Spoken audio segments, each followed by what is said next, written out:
Hello, it's Heather. So, I've been thinking a lot about toxicity and how we all do things that are kind of toxic.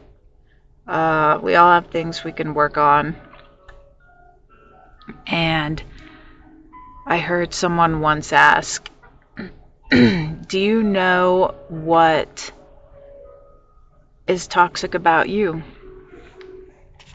And I thought about it, and I honestly didn't feel like I could find anything that was too terribly toxic. Um, I couldn't figure what that would be. And I had felt that way for a while. As I have been thinking about it, though,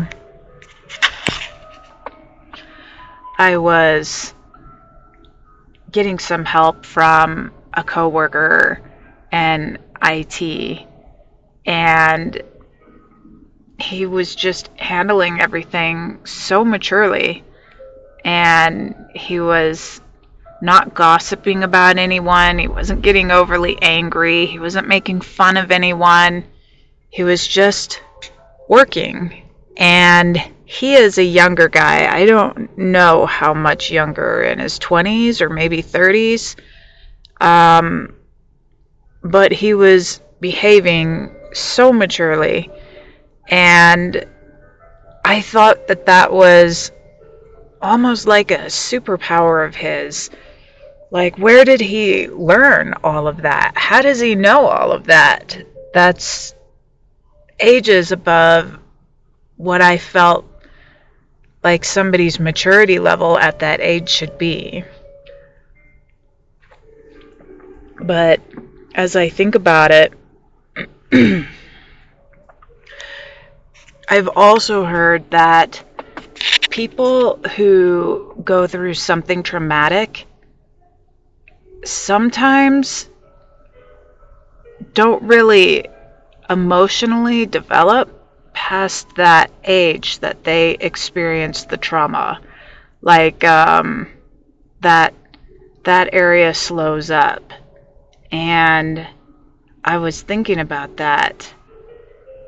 And then I was thinking, well,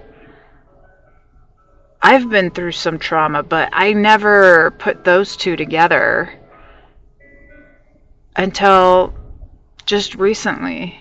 And I realize my toxic trait might be that I am just not very emotionally mature as other people my age or even younger. And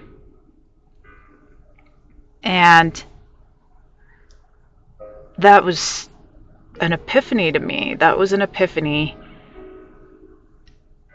It kind of made sense, and I never thought of myself as emotionally immature, but I can think of times where I've felt like I had to stand up or speak up, and I always equated it to gender, as if, hey, if a guy were doing this, it would be accepted, and if a girl does this, then it's scrutinized. And that may be true, but really, there's ways to handle things, and I never learned them. I never learned or evolved emotionally, I don't think, to be as mature as I thought I was. Anyhow, that's just a thought, but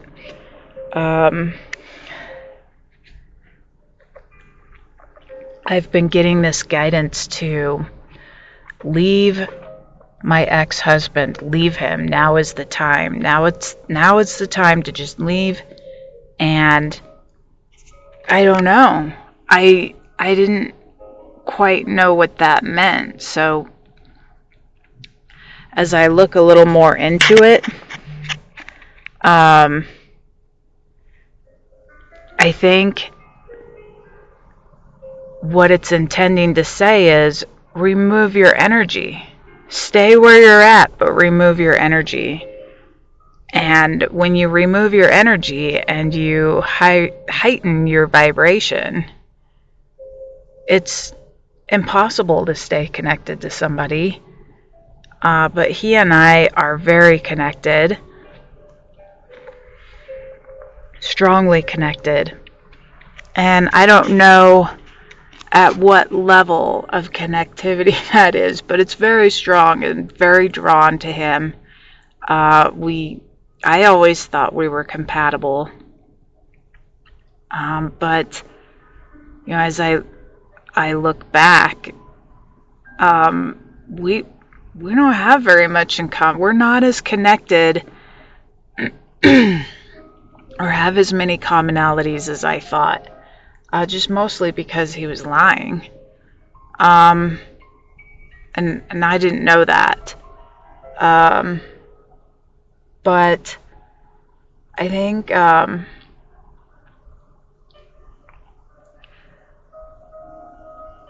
guidance is leave him. And if it's coming from source or universe or it's spiritual guidance, you don't want to defy that. You do not, because that guidance just keeps getting louder and louder until you listen. Another guidance that I've received is start working with tarot cards. Use it as a tool to help develop your intuition. And I have got to tell you, I've had enough of an intuition kick in that I don't know if I want to learn tarot cards. It looks hard, but it's very difficult. It's very difficult for me to concentrate on tarot cards, I will admit. And so those are two things I have been struggling to do.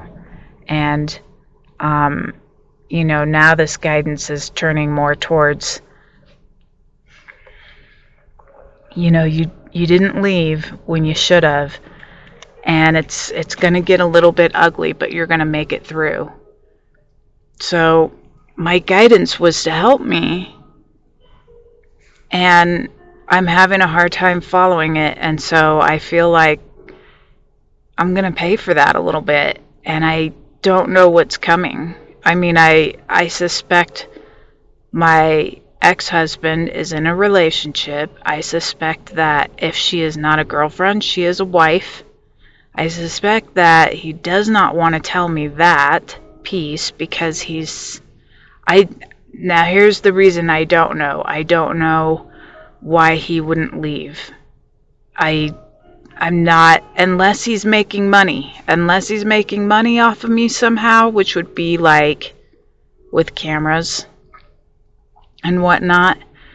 But I can't think of any wife that would marry a man and not absolutely expect him to live with her or allow him to live with another woman. So those thoughts are on my mind. I know that this woman ends up contacting people at my work.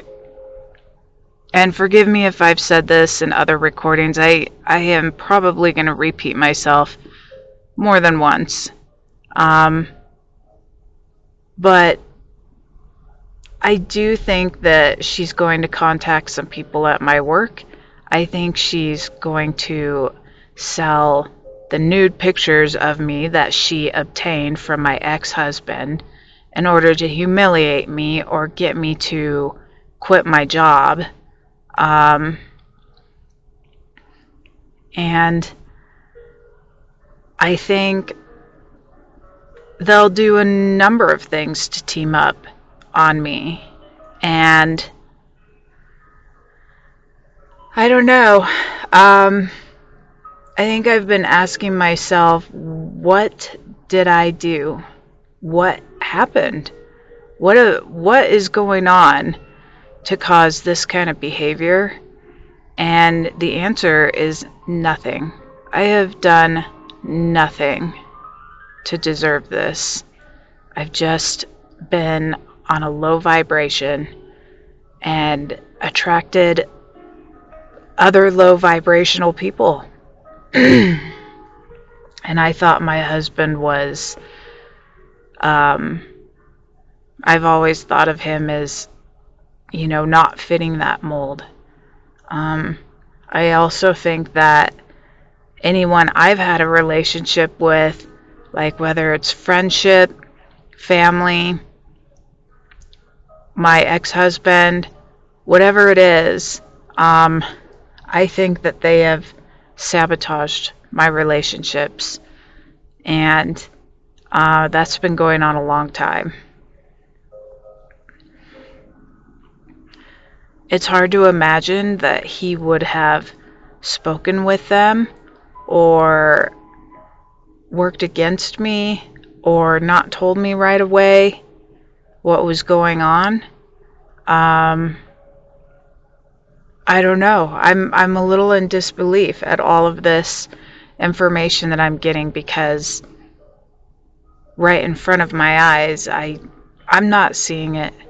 But what I am seeing is this low vibrational attitude is like it can go from generation to generation, or you can attract people over and over in your lifetime. For instance, if you get rid of an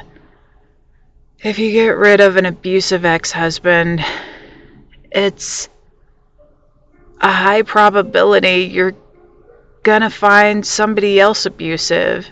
And I mean, you really have to do some work to heal yourself to keep that from happening again. And that's what I need to be doing, and I am. But I think I could be working harder to do that. All I know is that something happens that my ex-husband or I do not expect. It causes a blow-up fight, and he walks out. So we'll find out if that's true. We'll find out what circulates around the office. I'm not happy about that. But, I mean, once again, there are two people I could think of that would be involved in circulating pictures of me, and that would be the two people that are upset that I reported them for stealing, and that's Maurice and Casey. I hope that doesn't happen, but really, what everybody else does and what everybody else feels is out of my control. And I look at my kids, and an excuse that I want to give myself is, well, I can't detach right now because they're going to pay for it. But really, I've been told my kids are protected. They're gonna be, and anyone around them is protected. If they're protected, the company around them is protected. I am protected. Anyone that's next to me is protected. But all the same, when you hear you might lose your youngest daughter, you want her life to be as amazing as it possibly could be, because there is nothing you can do when God says time's up for any of us. And she's fighting with some of her friends right now, and she's been so heartbroken, and that breaks my heart. And makes it even more difficult for me to want to upheave my children's lives.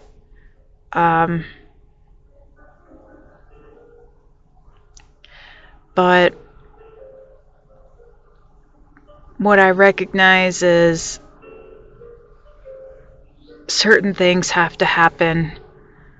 Like, for instance, if I lose my youngest daughter and I'm grieving and my oldest child is grieving, then I'm going to have to be there for her. And I'm not going to be there for her if I haven't taken care of myself. And that's why this is important. And I don't know.